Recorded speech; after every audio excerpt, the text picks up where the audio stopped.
Welcome. Today we are reading Lesson 174 in the workbook and from the text, Chapter 15, Section 8, The Only Real Relationship. And now for Lesson 174.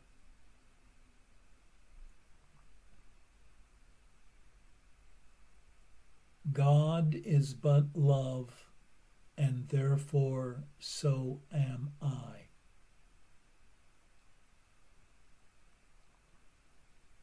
(157) Into his presence would I enter now. God is but love, and therefore so am I. 158. Today I learn to give as I receive.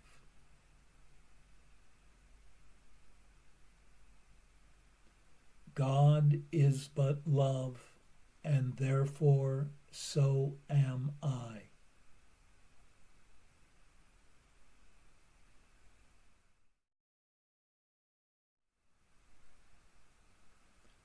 One's true self is but love, extended and extending.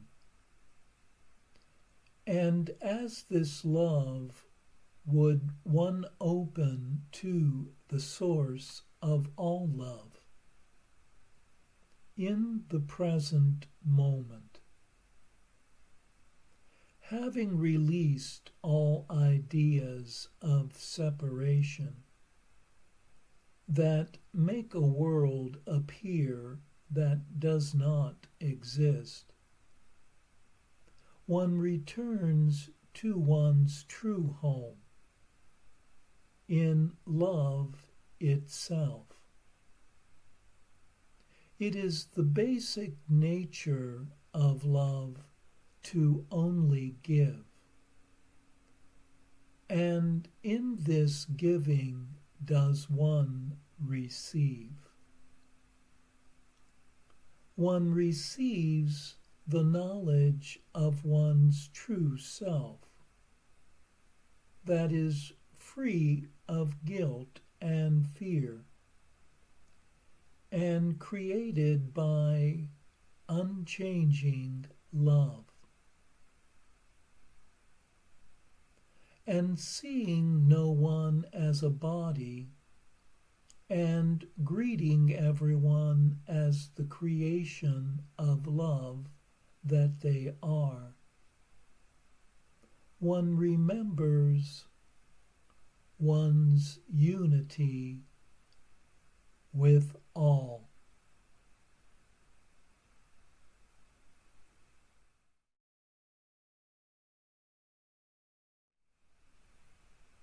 And now for our text reading for today from Chapter 15, Section 8, The Only Real Relationship.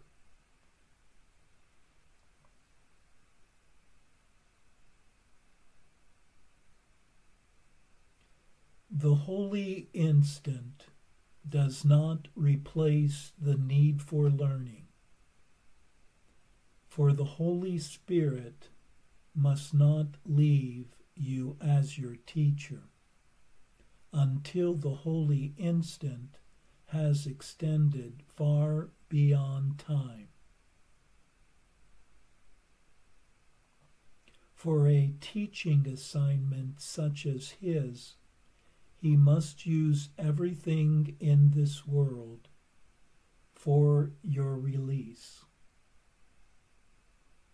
He must side with every sign or token of your willingness to learn of him what the truth must be. He is swift to utilize whatever you offer him on behalf of this. His concern and care for you are limitless. In the face of your fear of forgiveness, which he perceives as clearly as he knows forgiveness is release, he will teach you to remember that forgiveness is not loss, but your salvation, and that in complete forgiveness, in which you recognize that there is nothing to forgive, you are absolved completely.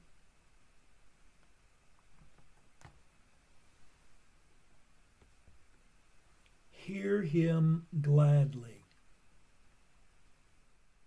and learn of him that you have need of no special relationships at all.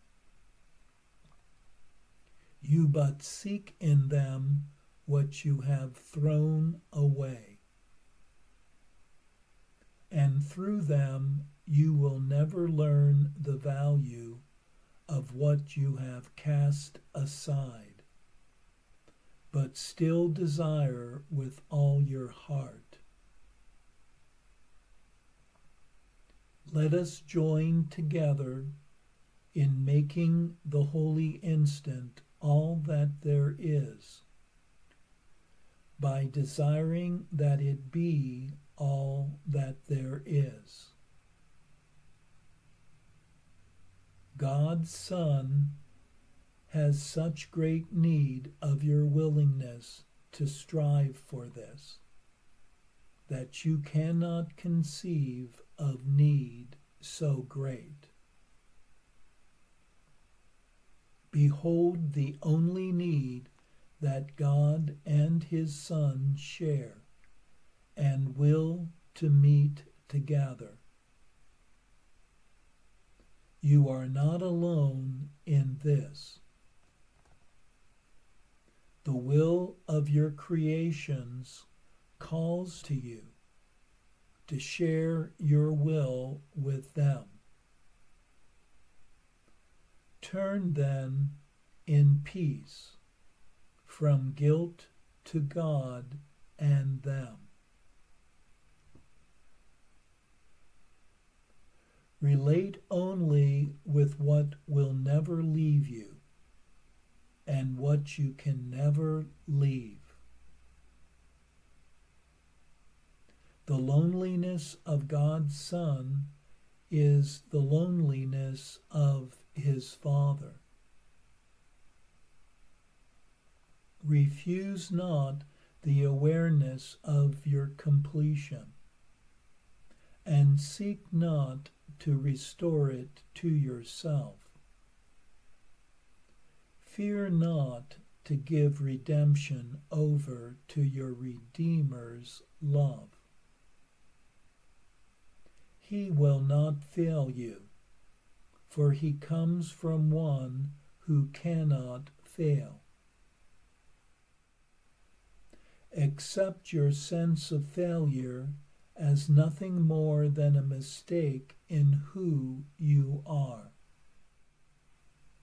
For the holy host of God is beyond failure, and nothing he wills can be denied. You are forever in a relationship so holy that it calls to everyone to escape from loneliness and join you in your love. And where you are, must everyone seek and find you there. Think but an instant on this. God gave the sonship to you to ensure your perfect creation.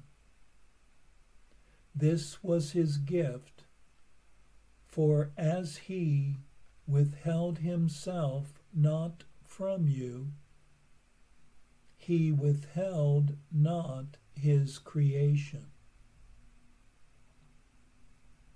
Nothing that ever was created but is yours. Your relationships are with the universe, and this universe, being of God, is far beyond the petty sum of all the separate bodies you perceive. For all its parts are joined in God through Christ, where they become like to their Father. Christ knows of no separation from his Father, who is his one relationship, in which he gives as his Father gives to him.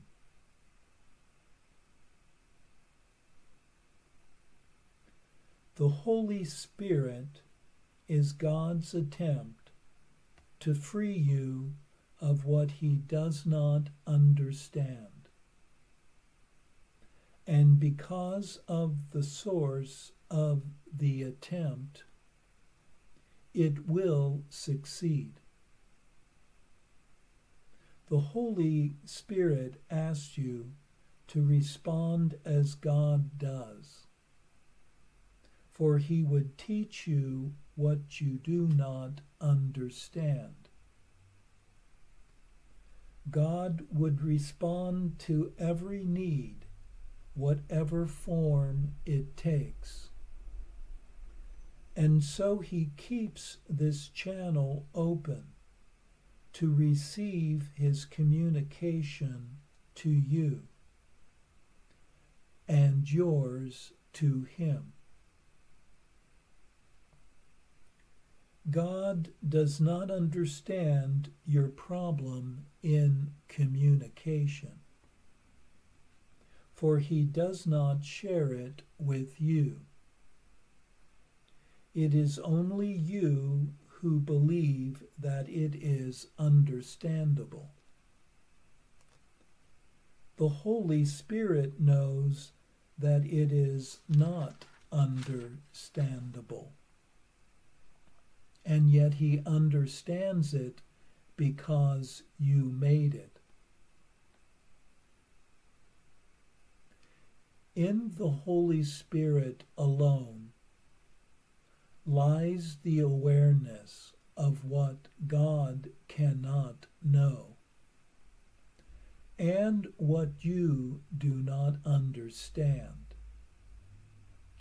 It is his holy function to accept them both, and by removing every element of disagreement, to join them into one. He will do this because it is his function.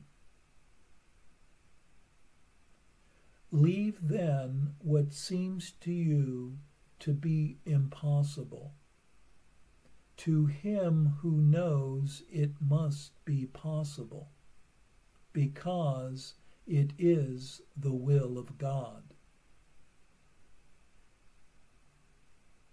And let him whose teaching is only of God teach you the only meaning of relationships. For God created the only relationship that has meaning, and that is his relationship with you.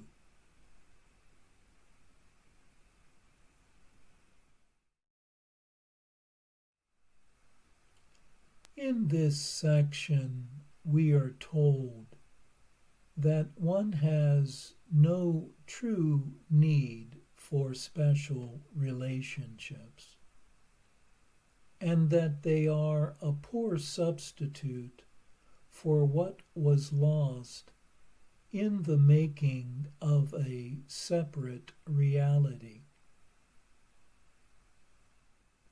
We but seek in time what can only be found in the timeless and the holy instant.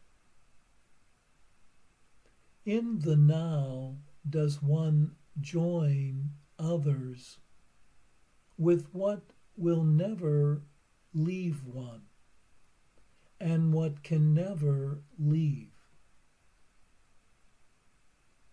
The conditional joy of the unholy relationships only serve to hide the unconditional joy one truly desires.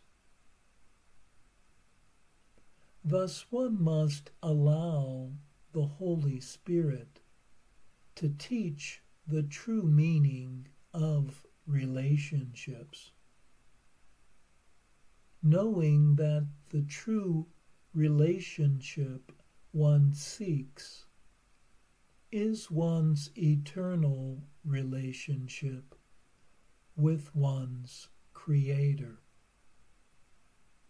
one's source, with eternal love.